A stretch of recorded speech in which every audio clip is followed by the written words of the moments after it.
احلى كنتاكي ده ولا ايه؟ عمايل ايديا وحياة عينيا. كنتاكي بس بطريقة ميرا، تحفة تحفة تحفة، طعم روعة. شايفين ولون وشكل وجمال اهو. الكاميرا بتغير بس هو فاتح وجميل جدا. يلا جميل قوي. والرز الريزو مفلفل اهو، شايفين منتور وجميل اهو اهو. خطير خطير خطير، طعمه تحفة. عملناه بطريقة خطيرة. ايه قلبنا البصلة يا دوب ذهبي كده، ورحت حطيت ايه بشرت طماطمايه واحدة حطيتها عليها، وبعدين كاتشب 4-5 معالق كاتشب كده، ودور دور ايه بتستوي. وبعدين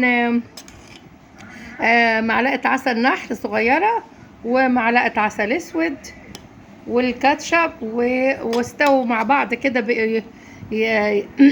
يبقوا كده بس. وحطيت توابل وبعدين زودت ايه المية وبتغلي، ورميت واحدة مرقة والمية غلت، غسلت الرز وحطيت. شايفين خطير، منتور تحفة، والكنتاكي تحفتين، عسل عسل عسل. والكنتاكي عملناه ازاي؟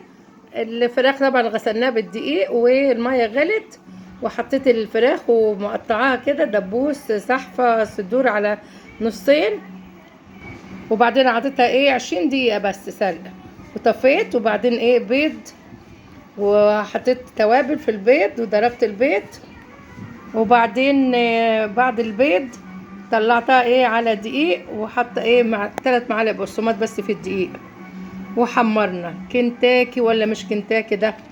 تحفة. شايفين جميلة جدا وتحفة وعسل وريحة وطعم جميل. ويلا ناكل مع بعض، تعالوا كلوا معانا يا حلوين. والرز الريزو الجميل، يلا بألف هنا.